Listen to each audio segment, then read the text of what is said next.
Thank you so much for joining us today. Bismillah ar-Rahman ar-Rahim. We have a very distinguished guest speaker for the second session of our ICSC Sunday program, Bayan Seerah series, Dr. Ozgur Koca, who will be presenting today on public proclamation and perseverance. Dr. Ozgur Koca is an associate professor of Islamic studies and philosophy at Bayan Islamic Graduate School. Dr. Ozgur Koca's work focuses on the intersection of Islamic theology, kalam, philosophy, falsafa, and spirituality, tasawwuf, in classical and post-classical Islam. He also examines the implications of these legacies for the realities of modern Islam. So please give a warm welcome to Dr. Ozgur Koca.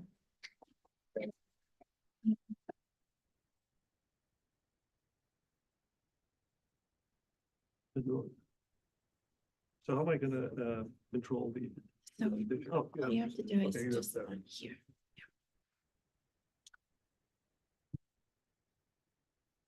Assalamu alaikum, everyone. Thanks for the invitation, and thanks for privileging us with your presence here today on a Sunday morning. So this is what I'm going to do. Bismillahirrahmanirrahim. Salatu wassalamu ala sayyidina Muhammad wa ala sayyidina Muhammad. Rabbi shrah li sadri wa yassir li amri wahlul 'uqdatan min lisani yafqahu qawli. Yeah, this is what I plan to do today. I'm gonna instead of giving you a historical overview of some years after public proclamation, and I'll touch on certain events, but I plan to spend most of my time on what is called Dua at-Taif, the prophetic prayer after his visitation of Taif. So in my view, that prayer, is profound, and it actually speaks that spirit of perseverance on the face of all the difficulties, and how to manage sorrow, or how to manage the grief, and how to deal with the difficulties of that mission. So I'm gonna just read that prayer together with you, and please do join me in reading that prayer. And I'll then slow down a little bit, and I will read each sentence slowly, and I'll then share what I hear. So this particular prayer, Dua at-Taif, is being made by the Prophet ﷺ after his visitation of Taif. But there are certain events that brought him to Taif. So after Mecca, so after there's a year, the year of sorrow, that is 610 AD. And in that year, they really, certain events that came after one another, and they really were in a very difficult situation. The Prophet ﷺ were not really safe in Mecca. There were certain reasons. They were not safe, and Meccan tribe chiefs were against them. And there are certain years of boycott, the economic boycott, and then I think it lasts around 3 years. And this economic boycott really puts them in a very, very hard place, and they are not really able to find food to eat even, and almost at the verge of starvation. So they had to endure that. But one thing, they were actually giving them certain relief. That was the presence of Abu Talib, the uncle of the Prophet ﷺ. But then in that year of sorrow, Ammal Huzun, as they say it, in that year, they first lost Abu Talib. So he was their protector. He was a well-respected figure even among the Meccan chieftains. But in that year they lost him, and that loss opened them towards all those even the kids on the streets. They were making fun of them, and they were cursing, and they were really torturing or oppressing them. And after a few weeks after the death of Abu Talib, the Prophet ﷺ also lost his wife, Khadija. And there are only a few weeks between the two. So you're losing your uncle first, your uncle that you love very much. Although he did not convert to Islam, he didn't become a Muslim, in the Prophet's heart, he was big. And after his death, even the Prophet ﷺ was praying to God for his forgiveness until he was forbidden to do so with a verse. So although he wasn't a believer, he was loved by the Prophet ﷺ very much, dearly. So after the death of Abu Talib, the Prophet ﷺ, after a few weeks, he's also losing his wife, Khadija. And we can spend a lecture time just to talk about the virtues and how important Khadija for, not only for the Prophet ﷺ, but also for the Islamic civilization, its emergence and its spread, and for all of that. But that's not the time for that's not the place for that. So death of Khadija. So you want to follow the events. So there's boycott, right? Continuing several years. They're trying to starve them. No economic relationships. Okay. So after that comes the death of Abu Talib. Your uncle, you're losing your uncle, your protector. And after after a few weeks, you're also losing your wife, Khadija. So it is a year of sorrow for him. But that doesn't end the year. There's also the event of Taif. So everything is bringing us to this event now. That's why I'm going to spend some time. After all these, if you want to slow down a little bit and look at the prophetic prayer, what he said and how he's speaking to God. Peygamber then went to Taif because no protector in Mecca now. Okay, so really, Quraysh back then, they really closed their heart to him. As I said, even the kids in the street they started to oppress them. Not only chieftains, so the Prophet felt the need to go somewhere else to spread the message. And as you know, he then goes to Taif. Taif is about, I believe, 70 kilometers, which is about 40 miles, maybe 30, 40 miles. So 30, 40 miles, and he's walking there to that city. And there's also, historical competition between the two cities, and Taif and Mecca. They didn't like each other back then. So, and the Prophet goes there and he speaks to their leaders, 3 brothers. I don't remember their names now, but there were 3 brothers ruling the city. And he goes there and speaks to them. They reject. Not only reject, but also makes fun of him, and then really speaks really denigratingly and in a very disrespectful manner. And I don't want to share with you what they said, because they really speaking in a very disrespectful manner to the Prophet ﷺ. And so he stays there about a week. And after all these, speaks to people. But then these leaders, they organize their slaves and the kids to stone him. They're throwing stones at him, and his body then bleeds, his legs. And then, so as you can see, this is like after the Battle of Uhud, Aisha radiallahu anha asks the Prophet ﷺ, which one was the most difficult day for you? Like the most challenging, difficult day for you? And he says it was Taif. That day was like the culmination of this sorrow, this rejections and grief. Okay, so that is Taif now. So, and I would like to draw your attention to the prayer that he makes at that point. So this is like you're following a series of events, one after another. All these rejections, oppressions, one after another comes, and then we are now at Taif, and there he is being stoned.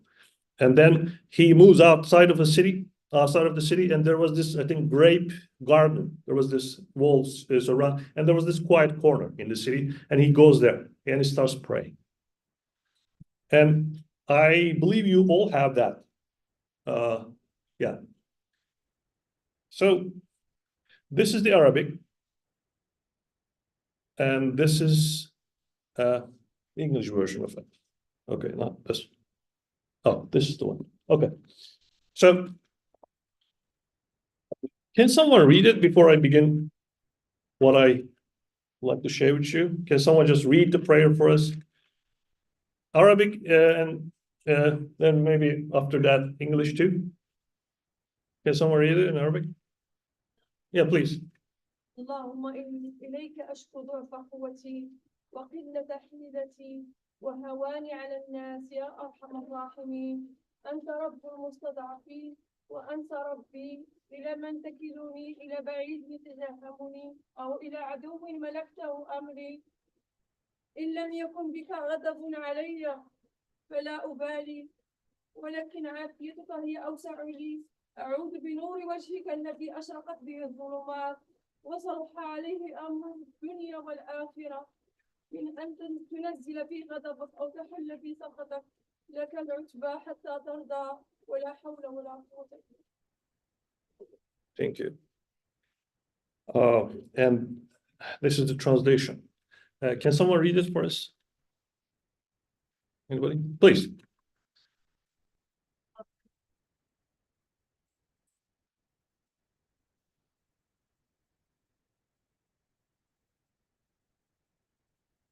O most merciful, the Lord of the weak and my Lord too, to whom have you entrusted me?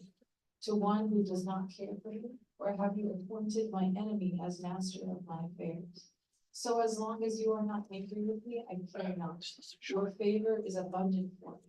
I seek refuge in the light of your face, by which all darkness is dispelled, and every affair of this world and the next is set right, lest your anger or your displeasure descend upon me. I desire your pleasure and satisfaction until you are pleased. There is no power to do good and no might to refrain from evil except with you. Yeah. Now, this very emotional and profound and powerful prayer. Now, in that prayer also, I think we find the secret of how to deal with difficulties, challenges, pain, suffering, and grief. So this is like a prophetic response to all of that. This is how you respond to the challenges that life brings to you. And as I said, I'd like to slow down and read this prayer sentence by sentence. And if you feel like you have something to add, please do so. And let's have a discussion here. I don't want this to be a monologue. Okay. And the next slide. Oh, you have slide. I can't move. This doesn't do. Okay. No problem. No problem. Okay. So, oh Allah. So this is the first sentence, oh Allah. So we start the prayers by saying, Ya Rabbi, Ya Allah, right? Things like that. So we mentioned the divine name, oh Allah. This is the specific name of God. The name. This is the name for the Zat, the essence of God, as they say it in theology. Okay, this is like the name which is inclusive of all names. I mean, you can say Ya Rabbi, right? Ya Latif, Ya Razzaq. All these names are included within this name, this one name. So as you can see also, these names, if you look at the list of the names, divine names, some of them are the names of, as they say it again, in our theological and spiritual tradition, some of them are the names of majesty. Some of them are the names of beauty. Such as, a name of Ya Qahhar, right? It's like a majestic name, right? When you say it like there's sort of majesty, Ya Malik, Ya Malik, Ya Malik al-Mulk. When you say things like that, there's a majesty in it, right? And these are called majestic names. The name of Jalal, if you say, Asma al-Jalal. And there are also names of beauty. They're close when you say something like Ya Rahman, Ya Rahim, right? You feel that divine closeness, this forgiveness. Ya Ghafur, when you say, right? There is this beauty, this compassion within them. So there are names of beauty and there are names of majesty. And if you think about this name, which is inclusive of all, it also gives you an idea about the world. The world is not always a place of a beauty, but also sometimes majesty, difficulties, challenges will also need to be reflected and manifested in it. The world is like this delicate dance, if you will, between the divine majesty and divine mercy and compassion. God is not the only creator of a mother's heart, this beautiful heart, right? But also the creator of oceans, galaxies, this all rigorous stuff as well. All the majestic stuff and all the beautiful stuff in our lives, they're coming from Allah. And then when you say this, actually, it's like an expression of acceptance of the world as it is, in its majesty, in its necessities, difficulties, challenges, but also in its beauties. Is that making sense? Yes. Let's move on. The second sentence, it says, I complain up to you of my weakness, my scarcity of resources and humiliation before the people. So as you can see here, there's the word, this eshku, right? Complain. Usually we are told that we shouldn't complain, right? I mean, like, as if, but there's a place, actually, one can just explain, or you're not complaining from God. That's not allowed, I guess, but you can complain to God, the difficulties there, or your own weakness, as he's saying here. Okay, but he's also not only saying that, but he's opening up his vulnerability in a way, his humanity in a way. It's not like this stoic, not affected, but a figure. It's not, you don't see him like that in this prayer. He is speaking from within his own humanity, his own fragility, his own vulnerability. Okay, he's accepting this. And there's nothing wrong about that. Sabr, this patience does not mean that you don't show any weakness. No, that's not the case here. I mean, you have weaknesses, but you have God too. You're running from those weaknesses to God. This is like how you deal with your own nature. Human nature is made of this, it's a fragile being, we humans are. We are finite beings, right? We can just, get by without eating, food, for example. We don't know what's going to happen to us in just 1 minute after this. If we're not just imprisoned in this presence right now, we can go back to past. We don't know what's going to happen in the future. We're very, if you think about it, we are very, fakir, if you will, like this very, very, fragile, vulnerable beings in a way. And then the Prophet ﷺ is speaking from within his own humanity, his own fragility and vulnerability, and is accepting that. And the word eshku also, the complaint, you can complain sometimes to God. I mean, we never complain from God. I mean, God, we show rizah, right? We show acceptance to God's decree. We submit to his will, but there's also a place when you can say things like that. And I complain to you of my weakness, my scarcity of resources, and humiliation before the people. Okay? So again, you may want to go back to the list of events that happened before the boycott, right? And now the death of Abu Talib, the death of Khadija, and all these oppression and humiliation, and all of that. And now Taif, and he's being stoned, and he's being ridiculed, and all of that. And then now he's speaking. So let's go and see what comes next. Can we read the next sentence? The next sentence reads, "O most merciful." Can I have one of those? Okay. Do we all have one? If you don't, do we have other copies? There are some copies over there, if you don't have any.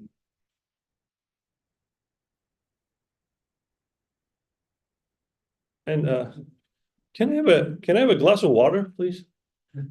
Lorraine, can you bring me a cup of water? Yeah, thank you. Thank you. My daughter.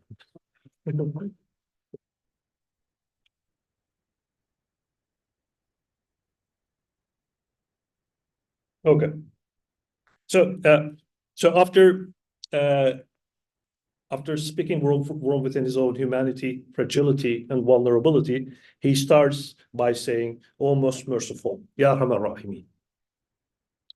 So if you think about it, Rahman, right? The name, whenever we start reading the Quran, we say Bismillah ar-Rahman ar-Rahim, right? Or when we start doing anything, actually, we say Bismillah ar-Rahman ar-Rahim. Anything beautiful starts with Bismillah ar-Rahman ar-Rahim, right? We choose the remembered names of these two names whenever we start doing something, Rahman and Rahim, as if these are like the most descriptive of, Allah. Like these two names comes right after the name of Allah, and these two names that we remember whenever there is something that we need to do. We say Bismillah. So, for example, you read the Quran and you say Bismillah ar-Rahman ar-Rahim, right? Even if you're reading like verses which are talking about hell, right? There's certain majesty in there, right? But even when you're reading those verses, you say Bismillah ar-Rahman ar-Rahim, as if this is like your, to use an academic word, this is like your hermeneutical axis from which you go wherever you go. If you have to fight, for example, engage in battle, still you go from Rahman and Rahim so that you won't go crazy. And you will stay human, even if you have to engage in a situation as difficult as that. Okay, this is like Rahman and Rahim stays at the center of a Muslim's being, or stays at like the central axis of our interpretation of life, of the world. Am I making sense?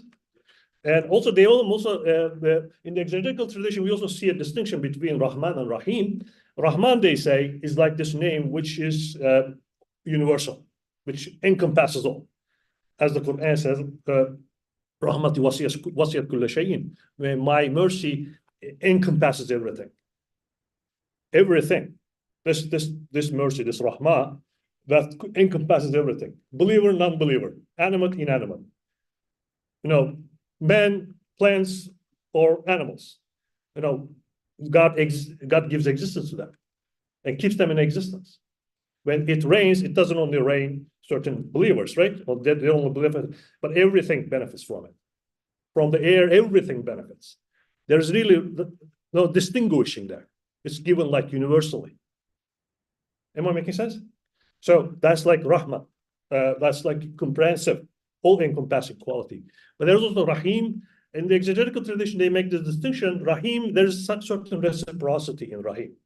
As if, you're responding to this Rahmah, which is universal, by praying, by, believing in God, and by acting morally, things like that. And there's also a Rahim, which is given to you in a more specific manner. Then, as if now this is like a more specific mercy, compassion given to you as a person, individual. Rahman, if Rahmah is universal and all-encompassing, Rahim there's certain individuality, reciprocity in it. Okay?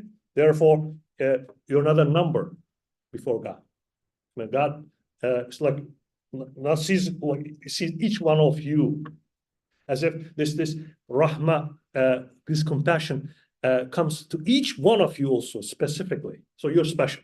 That also means it's not given to like everyone. It's not like that. There's also that, but there's also this individuality in it. So when you remember this name, when you say Ya Arhamar Rahimin, therefore, this is where you start your prayer, even in these difficult circumstances and challenges and difficulties. Life is full of them, but we have a shelter. We can take refuge in the divine Rahmah. And that's what he does here. And the next sentence, the Lord of the weak and my Lord too. So this time the name is Rabb here. And Rabbi also he says. And Rabbi. Here, you're not only the Rabb, Lord of everything, the weak, also, the strong.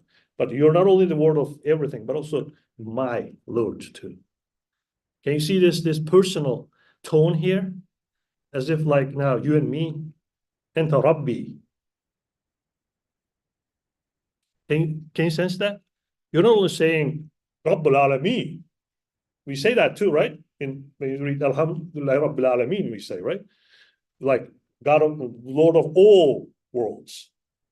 But in that big scheme of things, you also want to have that personal connection, you and I relationship. And there he says also, Anta Rabbi. You're also my Lord.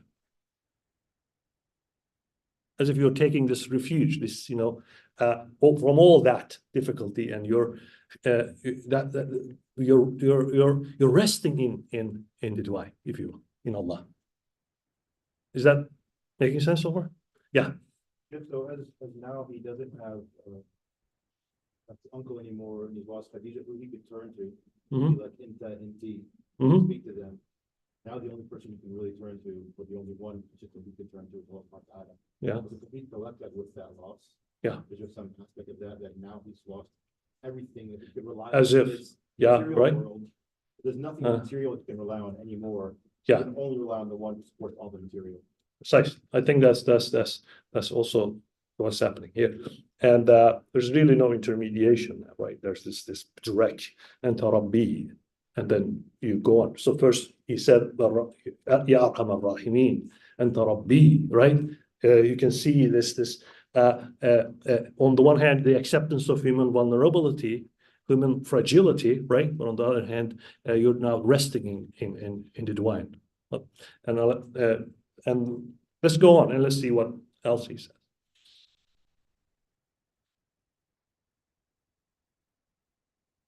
Okay, to whom have you entrusted me? To one who doesn't care for me? Or have you appointed my enemy as my master of my affairs? Again, one sees here the same, and what is going to say next will tell us the real intention after these words. So, to whom you have entrusted me? Again, this acceptance of this emotional tone here, right? This weakness, he's accepting his weakness and he's manifesting it. And we see him as a human being here. But also then he will give us, after all this, he will give us the secret of this fearless, this free and this serene soul of the Prophet ﷺ, and that's going to come next. Can we look at the next one? And so long as you're not angry with me, I care not. Can you see here? So what to put to the center of one's life? He's on the one hand accepting his own, again, weakness and fragility, but on the other hand, then he says at one point, so long as you're not angry with me, I care not. And that is, I believe, the real source of strength here. This tawakkul, if you will, as we say it, this reliance upon God, or riza, as we say it again, this acceptance, or Islam means this submission to the will of God. And if these are coming from you, and if you have acceptance, if these are coming from you, and if you are not angry with me, and that's the only thing actually we should worry about, nothing else. And he actually says that, right? And I don't care. And I care not. And all these things are, people are stoning, oppression, and all of that. They are next to your pleasure, next to your acceptance. They're nothing. Again, you see how he, on the one hand, sees the world as it is, with his challenges and his own fragility, but from there, he jumps to the real source of strength. If you are not angry with me, I care not. And care is something like that. I think there's a positive application of care and a negative application of care. Sometimes, we care about things which are not really worthy too much. But if you place the divine caring about how God sees you, that is at the center of your care, okay? The other things becomes just secondary. What you put at the very center of your world makes the whole difference, and gives you to actually strength, and it teaches you how to manage sorrow and grief. Is that clear so far? So long as you're not angry with me, I care not. And the next sentence? Okay. And here, I think it's possible to translate that what's coming after in Arabic in two ways. On the one hand, it appears to be saying, "Yet I seek the abundance of your favor," or an acknowledgement that your favor is abundant to me. So I think it's possible to read it in both ways. So if you read it in the way that, "Yet I seek the abundance of your favor," right? So on the one hand, right, he said, remember, he said, "I care not. No, I'll endure. I'll accept whatever comes from you. I submit to your will." He said it already, right? And then comes, "But yet I seek the abundance of your favor." On the one hand, there is this submission to the will of God, right? But there's, on the other hand, he wants to better. He wants favor. He doesn't say, "I'm gonna be patient, whatever comes from you." But he also adds, "But I seek your favor." There's submission, but there's also aspiration. There is tawakkul, or there's also tasarruf, if you will. On the one hand, I think there's a very, very beautiful balance of the two here. Sometimes I think we understand the word tawakkul, like submitting to the will of God, as being passive agents in the world. Like not doing anything, just enduring whatever comes from God. But he adds an active element to it too. You should ask for the good. You shouldn't ask for the difficulties, because you may not be able to endure them. They are tough, it's not easy. But, you also should seek for divine favor, abundance, if you will. Favor. So therefore, we pray to God. We ask for things from God. There is, on the one hand, submission, rizah, right? Acceptance. But there's, on the other hand, there is this willing to change the world. There's this will to be an active, efficacious agent in the world. Can you see the two? Submission and aspiration, or tawakkul and tasawwuf at once. Like the prophetic equilibrium here, you see. Like the both wings are being clapped, if you will, so that the bird can fly. Not only in 1 week. Is that making sense? So, yes, I seek the abundance of your favor. If you read it like that, if you read it, your favor is abundant to me, in this sense, it's actually telling us that, although I am going through this difficult time, he accepts that even in this time, your favor is abundant to me. Your favor never leaves us.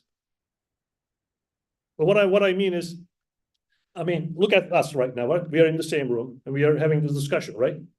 For us to be able to have this discussion, now billions of things, billions and billions of things must go right in your bodies and in my body.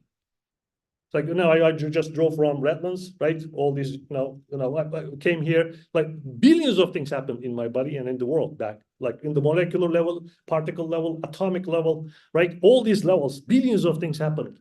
And rightly, they have to happen. So to be able to speak to you right now, the things that are happening in my brain and in my body, in my tongue, in that muscular level, brain level, in the neural level, and everything right now is happening. So that I can utter words. The words are coming out of my mouth. And they are now being transmitted to you with this air, filling the space, right? And your ears are taking it and processing it in your brains right now, and you're making sense of my words. And thanks God for the nima of language itself, and the tongue, and the body, and the air that fills the space. And our consciousness, our very existence, everything right now is being given to us, and so that we can have this conversation. Now, let's say you have a headache. You're going to say everything is bad. It's just a very small thing in the larger scheme of things. Like everything is going beautifully. And then whatever happens, his favor is abundant. Like at this very moment, it's abundant. You don't have to look anywhere else. You just need to wake up to it. This very, consciousness that feels this our conversation here.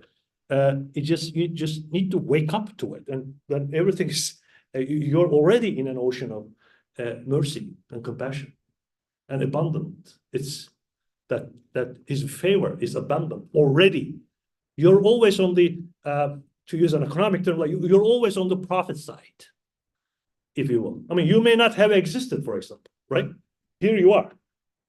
You may be having difficult days. Still, you're always on the profit side. This like an acceptance of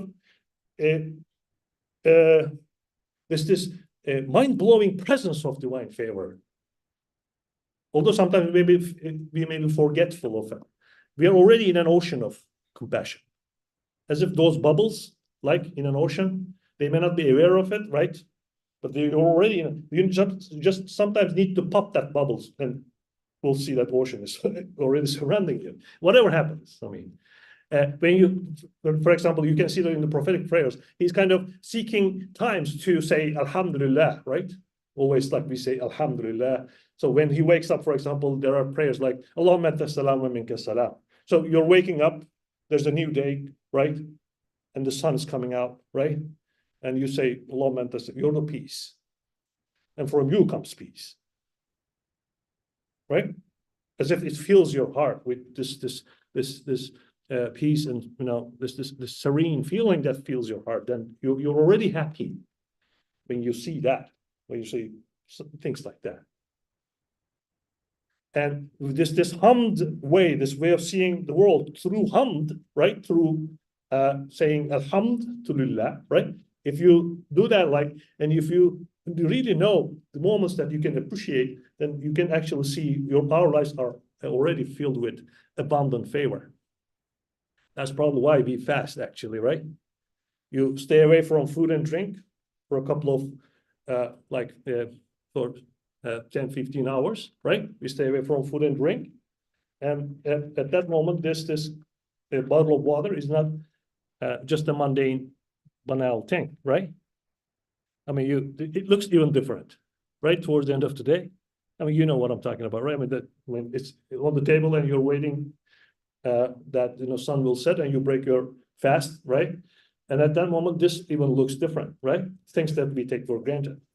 And when you take your sip, when it flows down your throat and your body shivers with joy, you know that moment. And at that moment, you understand nothing is banal, actually, right? Everything is miraculous. So in that actual sense, the Prophet ﷺ is teaching us, I guess, here, your favor is abundant already. Everything is difficult, although, yes, there are difficulties, and he's accepting them, opening himself up to it. But still, after all that, his favor is abundant.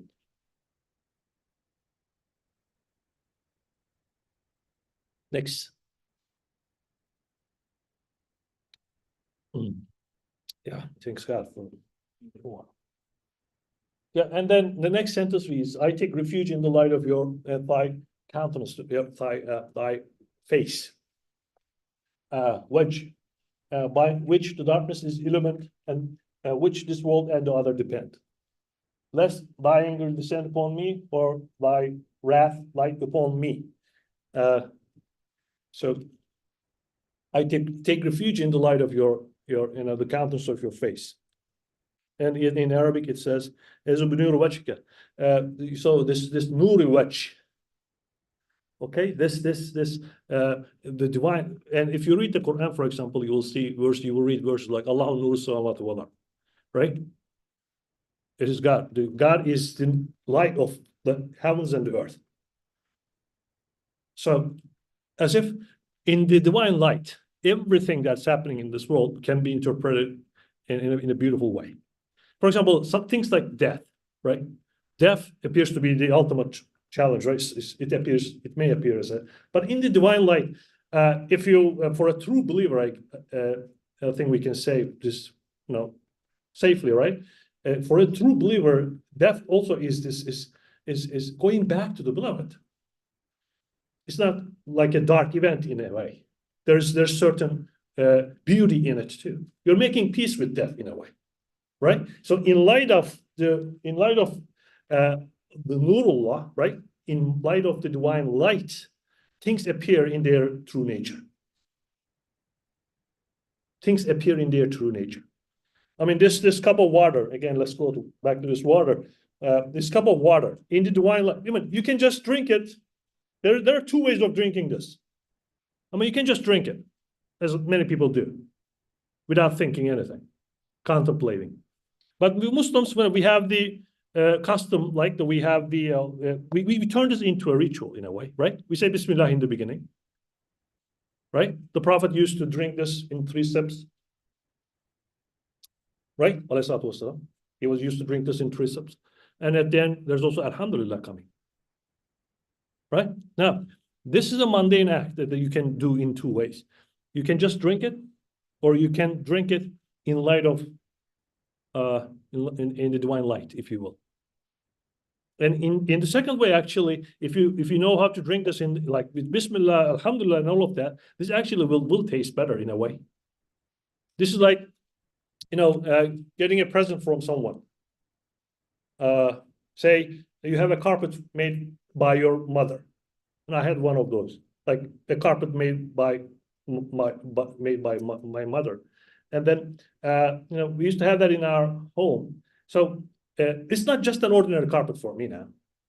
It's also a carpet that carries the memories of my mom.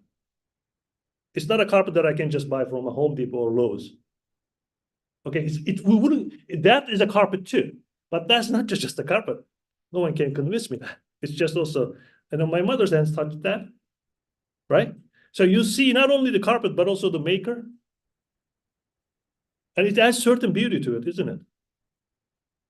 If you just see the cup, the water, that's just only half of the experience. You just need to be able to see the what is given and the giver together, and that then tastes better. Not only your tongue now, but also your spirit, your intellect will taste it only.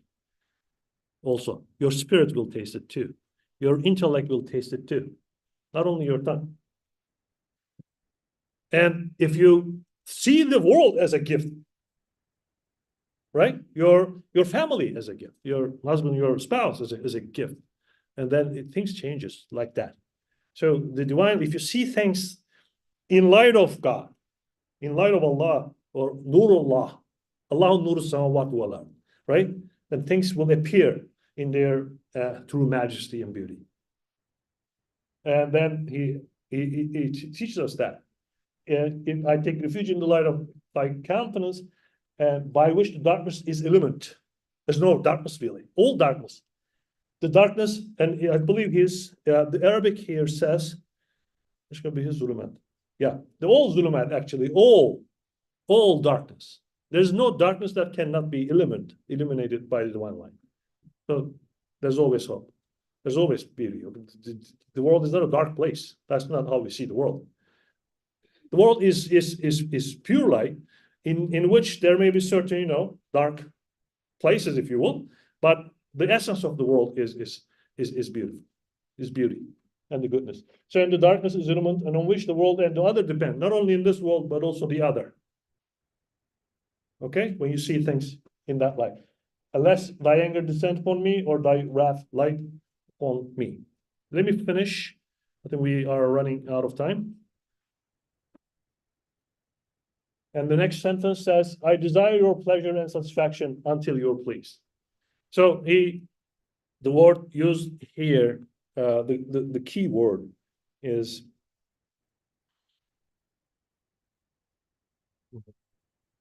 that is rida. That is a very key term. That's also used in the Quran many times, right? Radiallahu anhum wa radu an. They are pleased with God is pleased with them, and they are pleased with God. Can you see this? That term, and he comes back to that, and God is pleased with them, and they are pleased with God. This is like the culmination of a human's spiritual journey, and actually the Quran appears to be indicating to that. God is pleased with you and you're pleased with them. And even in the hereafter, like in the other world, in heaven, this is also seen as the greatest. Like this is one Allahu Akbar, right? That the divine pleasure with you is actually the greatest ni'mah, that the greatest favor that will be given upon you. And now, aside from all the beauties in Jannah, it's eternity, all these things that will be given to you, in comparison to this divine Ridwanullah, that's the secondary even. Like the real thing is that the God is pleased with you. Then since God is pleased with you, he'll give you things that you cannot imagine. But that the God is pleased with you is the real thing. And you can see an indication of that in the prayer here. I desire your pleasure and satisfaction until you're pleased. Okay. The next sentence, and I think that's going to end the prayer. And he finishes by saying, there is no power and no might except with you. La hawla wa la quwwata illa billah. That's, I think, a sentence that most of you already know. La hawla wa la quwwata illa billah. And he ends it, illa iyyaka, he says here, not illa billah, but illa iyyaka. There's no power and no might except with you. So if I am gonna, in a way, I think we can read this as if saying in several ways. On the one hand, I will endure, I will continue, I will not give up, if you will, because all power and all might is with you, right? I mean, you can just change everything. Isn't that so? And I will not give up. It's not a word of giving up. It's always, you keep on. You go on and you keep walking. And this is like a lesson being taught to us. Like here, the Prophet, after all these, right, happening, still also says, with your might and power, I will go on. And with your might and power, this whole suffering and grief that we are going through, that can be changed. And you can bring us victory. Can you say that also? This la hawla wa la quwwata is also the ultimate, like once there's ultimate spiritual condition that you see that the things around you that's happening to you, they're happening through the will of God, through the power of God, really. And I was trying to explain that we here we are. I'm talking, right? You're listening, and this is also happening because it is because of the divine power and the divine might. The reason that I am able to talk and the reason that you're able to, because there's this immense presence of the divine power in what's happening right now. La hawla wa la quwwata illa billah, or illa iyyaka, as the Prophet said here. And that is a message of hope, the message of going on, continuing, the message of not giving up, and that journey will go on in the hereafter, not only in here, but in the hereafter toward eternity. And with God's power and might, everything is possible, and is possible already, and that's already happening. So, on the one hand, our goal; on the other hand, a means to reach the goal. The sentence itself expresses. And that ends the prayer. And do I have time for questions? I think we have to finish at 10, right? 10, I'm sorry, 1. Excellent.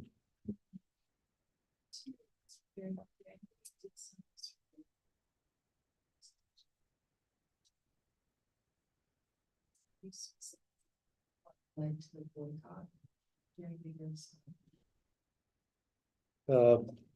What led to the boycott? I think up to the public proclamation, and when their number reached to a certain when after the conversion of people like Omar and Abu Bakr, right? I think they started feeling it as, they started seeing it as a real threat. They started seeing him as a real threat. The Meccan tribe chiefs I'm talking about here. And then I think to discourage them and to oppress them, they started this boycott, in which it's economic boycott. Really, you don't do business with them, and they started living at the skirts of Mecca. Actually, after when Abu Talib advised them to leave the city, they started living at the skirts of Mecca, in the valleys around the Mecca for a while, for about 3 years, if I'm not mistaken. And then, some of them were at the edge of starvation. Actually, they really went through that hardship, and a continuing one, like about 3 years. It's easier to say, but when you really go through that type of humiliation, but also oppression and difficulty, it's hard to take. That's all I can say, I think, about that. That's all I know about it. Yeah. Yeah. Another question? Do we have time for that? Okay, I think we should stop here then. Thanks for listening. Thank you so much, Dr. Ozgur Koca, for this enlightening lecture. And please join us for Doha prayer in our prayer hall right now. And after that, we're going to have our sweet treat social. It's going to be set up right out here. And please also join us next week with Sheikh Faoud Al-Ghukhari. He's going to be talking about the Prophet's migration and statecraft for our Sunday program at noon. It's going to be session 3 of our Bayan Seerah series. So please come back for that. Assalamu alaikum, and thank you so much again.